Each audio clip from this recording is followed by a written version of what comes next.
교재 51페이지를 제가 읽겠습니다. 19장에서 예후는 여호사밧이 예루살렘으로 돌아오자 그를 책망하고 이것을 들은 여호사밧은 백성들에게 하나님께 돌아오라고 권면합니다. 20장에서 모압과 암몬 연합군이 유다를 공격하자 여호사밧은 하나님께 도움을 구합니다. 레위 사람 야하시엘이 여호사밧에게 전쟁은 하나님께 속한 것이니 두려워하지 말라고 합니다. 여호사밧이 찬양하니 하나님이 적들 사이에 분쟁을 일으켜 서로 죽게 하여 여호사밧은 평안을 누립니다.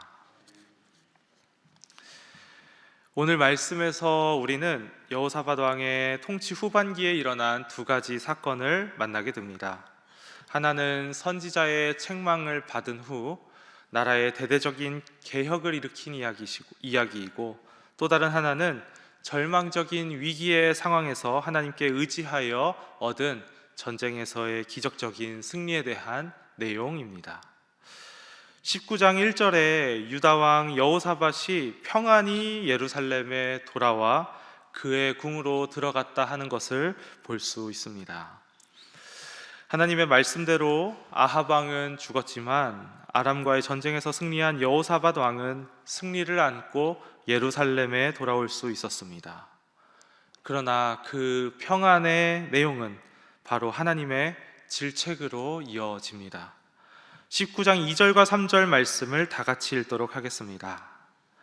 하나니의 아들 선견자 예후가 나가서 여호사밧 왕을 맞아 이르되 왕이 악한 자를 돕고 여호와를 미워하는 자들을 사랑하는 것이 옳으니까 그러므로 여호와께로부터 진노하심이 왕에게 임하리이다. 그러나 왕에게 선한 일도 있으니 이는 왕이 아세라 목상들을 이 땅에서 없애고 마음을 기울여 하나님을 찾음이니이다 하였더라. 이를 통해 여호사밧이 비록 하나님의 보호하심 아래 살아 돌아왔지만 하나님이 보시기에 옳은 모습이 아니었음을 다시 한번 알게 됩니다. 잘못된 행동을 했음에도 전쟁에서 승리하고 평안히 돌아온 여호사밧, 착각의 늪에 빠질 수 있는 가운데 선지자 예후가 쓴소리를 하고 있는 것입니다. 예후는 오늘 하나니의 아들로 소개되는데, 이 하나니는 바로 여호사밧의 아버지 아사왕을 책망했던 선지자입니다. 아버지 아사는, 여호사밧 왕의 아버지 아사왕은 하나니의 책망을 듣고 화를 내어 그를 옥에 가두었습니다. 그런데 이제 한 세대가 지나 그 아들들이 서로 만나 예후가 나타나 여호사밧을 책망하고 있는 것이지요. 이것은 우연이 아닙니다. 하나님께서는 한 가문을 통해 계속 지속적으로 하나님의 뜻을 전하고 있는 것입니다. 여호사밧은 정신이 번쩍 들었습니다. 내가 잘못하고 있는 것이구나, 이렇게 생각한 것이죠. 그렇기에 아버지 아사와는 달리 그는 겸손히 책망을 받아들이고 변화에 나섰습니다. 4절 말씀을 보십시오. 여호사밧이 예루살렘에 살더니 다시 나가서 브엘세바에서부터 에브라임 산지까지 민간에 두루다니며 그들의 조상 하나님 여호와께로 돌아오게 하고 라고 기록되어져 있습니다. 여기에서 다시라는 단어가 중요합니다. 그는 정말로 정신을 차린 것입니다. 다시 돌아온 것이죠. 아합과의 화친을 맺었던 교만함에서 다시 돌아와 이전에 하나님의 말씀을 가지고 나라를 개혁했던 그때로 돌아간 것입니다. 여호사밧 왕은 어떻게 했었나요? 이전에 17장에서 보았던 국가적으로 크게 시행했던 하나님의 그 말씀을 가르치는 사역을 다시 생각하고 다시 그 사역을 이어나가기 시작했습니다. 브엘세바에서 에브라임 산지까지라는 표현은 남유다의 최남단에서 북쪽 국경까지, 즉 자신이 통치하는 전 영토를 가리키는 것이었습니다. 왕이 직접 전국을 순회한다라는 것은 이것이 형식적인 개혁이 아니라 정말 적극적이고 진정성 있는 개혁이라는 사실을 보여줍니다. 또한 이 개혁의 내용은 말씀을 단순히 가르치는 것을 넘어서기 시작했습니다. 말씀이 실행되는 것에 초점을 맞춘 것이죠. 5절 말씀을 보면 또 유다 온 나라의 견고한 성읍에 재판관을 세우되 성읍마다 있게 하고 라고 되어 있습니다. 이것은 중앙에 몰려있던 법 재판을 지방으로 흩어놓은 것이었습니다. 백성들이 멀리 예루살렘까지 가지 않고도 가까운 곳에서 하나님의 뜻에 입각한 공정한 재판을 받을 수 있게 하려는 것이었습니다. 19장을 가득 채우는 내용들은 무엇인가요? 7절 말씀에 이렇게 기록되어져 있습니다. 여호와를 두려워하는 마음으로 삼가 행하라. 9절 말씀입니다. 너희는 진실과 성심을 다하여 여호와를 경외하라. 10절 말씀은 우리 다 같이 한번 읽어볼까요? 10절 말씀 함께 읽도록 하겠습니다.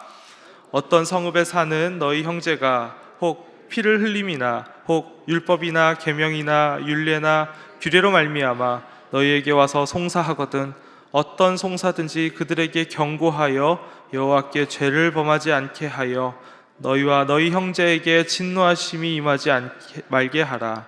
너희가 이렇게 행하면 죄가 없으리라. 11절 뒷부분 말씀 또한 제가 읽도록 하겠습니다. 너희는 힘써 행하라. 여호와께서 선한 자와 함께 하실지로다 하니라. 19장을 가득 채우는 개혁의 내용들은 하나님을 경외하는 마음으로 공정하게 법을 집행하라는 내용입니다. 사람과 사람이 다투고 분쟁이 있을 때, 오늘날 뿐만 아니라 모든 시대에 사람과 사람이 다투고 분쟁이 있을 때 서로 옳고 그름을 따지고 그것을 해결하려고 할 때 대화가 잘 풀리지 않으면 하는 말이 있습니다. 법대로 하자. 법대로 해. 이 말의 의미는 그만큼 사람들이 법을 신뢰한다는 말이기도 합니다. 삶의 문제를 해결하는 최후의 보루이지요. 그러나 그 법이 올바르게 세워지지 않고 집행되지 않는 경우를 우리는 많이 보게 됩니다. 이와 관련하여 이런 안타까운 관용구도 있습니다. 악법도 법이다. 유전무죄, 무전유죄와 같은 그런 가슴 아픈 말들 말이지요. 여호사밧이 통치하던 시대 또한 마찬가지였습니다. 그렇기에 여호사밧은 자신의 개인적인 회개를 넘어서서 다시 마음을 가다듬고 왕으로서 자신의 자리에서 하나님이 보시기에 좋은 나라를 이루려고 했습니다. 자신이 움켜쥐고 흔드는 나라가 아닌 하나님이 보시기에 아름다운 나라, 하나님의 법이 세워지고 하나님의 법이 집행되는 나라가 되기 위한 개혁을 단행한 것입니다. 여호사밧의 이러한 모습은 다윗의 길을 따르는 자, 하나님 앞에서 정직하게 행하는 자로 평가받는 사람의 모습입니다. 완벽하고 잘못한 것이 없어서 이런 평가를 받는 것이 아니라 비록 잘못했다 하더라도 다시 마음을 돌이켜 하나님께로 돌아오는 모습이 바로 그런 것입니다. 하나님께서는 바로 이런 모습을 바라십니다. 우리에게 바라시는 것이지요. 여기에서 우리의 첫 번째 기도 제목을 발견하게 됩니다. 오늘도 깨어 있어 넘어져도 다시 일어나게 하소서. 오늘도 깨어 있어 넘어져도 다시 일어나게 하소서.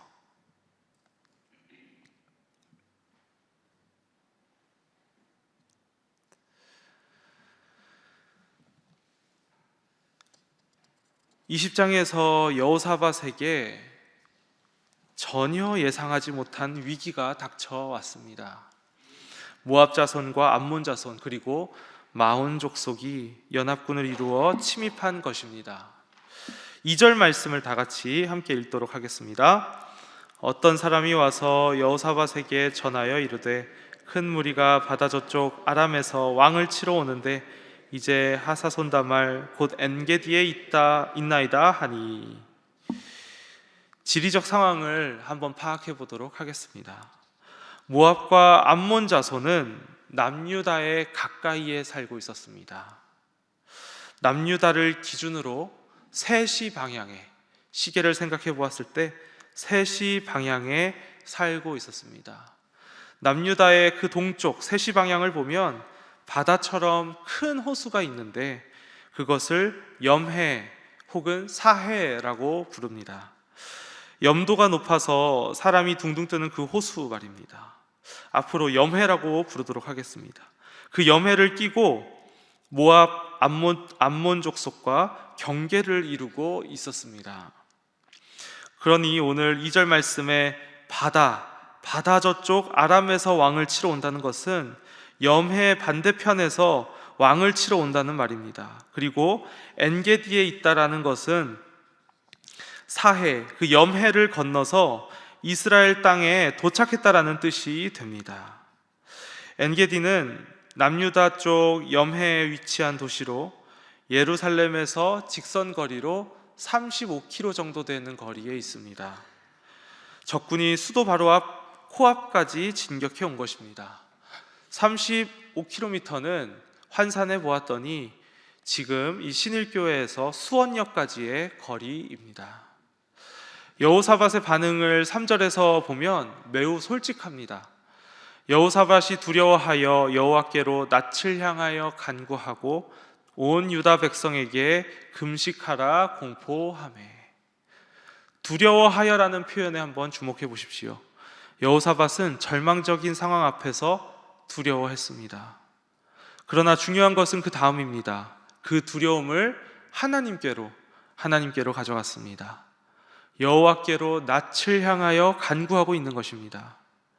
온 유다에 금식을 선포했다는 것도 주목할 부분입니다. 이것은 온 나라가 하나님 보기를 계속 노력해 온다는 증거입니다. 13절 말씀을 보십시오. 왕이 금식을 선포하고 하나님 앞에 부르짖을 때에 장정들, 아들들 뿐만 아니라 아내와 자녀와 어린이까지 더불어 여호와 앞에 섰다고 하고 있습니다. 부르짖음의 내용은 무엇이었나요? 여호사밧이 부르짖는 내용은 6절에서 12절에 담겨져 있습니다. 그의 부르짖음을 크게 보면 이 전쟁이 두려우니 승리하게 해달라는 내용입니다. 그러나 그 내용을 섬세히 보면 하나님이 지금까지 하셨던 약속을 기반으로 아무런 힘도 없는 연약한 하나님의 자녀들을 구원해달라고 부르짖는 부르짖음이었습니다. 7절을 보십시오. 우리 하나님이시여, 전에 이 땅 주민을 주의 백성 이스라엘 앞에서 쫓아내시고 그 땅을 주께서 사랑하시는 아브라함 자손에게 영원히 주지 아니하셨나이까. 9절을 보십시오. 만일 재앙이나 난리나 견책이나 전염병이나 기근이 우리에게 임하면 주의 이름이 이 성전에 있으니 우리가 이 성전 앞과 주 앞에 서서 이 환난 가운데에서 주께 부르짖은즉 들으시고 구원하시리라 하였나이다. 이것은 무턱대고 전쟁에서 승리하게 해달라는 것과는 다른 내용입니다. 하나님이 이미 남유다의 백성들에게 하셨던 말씀을 기반으로 부르짖는 기도입니다. 그러니 선하시고 신실하신 하나님께서 이 기도를 들어주시지 않을 수 없다는 사실도 알고 있는 것이었습니다. 이것은 우리에게 기도의 내용이 무엇이어야 하는지 알려줍니다. 하나님의 약속, 즉 하나님의 말씀을 붙들고 기도하라는 것이지요. 여기서 두 번째 기도 제목을 발견하게 됩니다. 선하시고 신실하신 하나님의 말씀을 붙들고 기도하게 하소서. 선하시고 신실하신 하나님의 말씀을 붙들고 기도하게 하소서.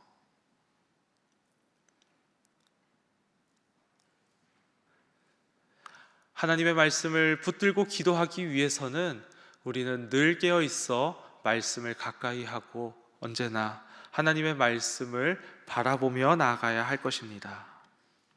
하나님은 즉시 응답하셨습니다. 야하시엘이라는 레위인을 통해 하나님은 말씀하셨습니다. 15절 말씀을 제가 읽도록 하겠습니다. 야하시엘이 이르되 온 유다와 예루살렘 주민과 여호사밧 왕이여 들을지어다. 여호와께서 이같이 너희에게 말씀하시기를 너희는 이 큰 무리로 말미암아 두려워하거나 놀라지 말라. 이 전쟁은 너희에게 속한 것이 아니요 하나님께 속한 것이니라. 하나님께서 말씀하십니다. 이 전쟁은 너희에게 속한 것이 아니라 나에게 속한 것이다. 그리고 구체적인 지시를 주십니다. 대열을 이루고 서서 적군이 들어오는 그 길목에 서 있으라는 겁니다.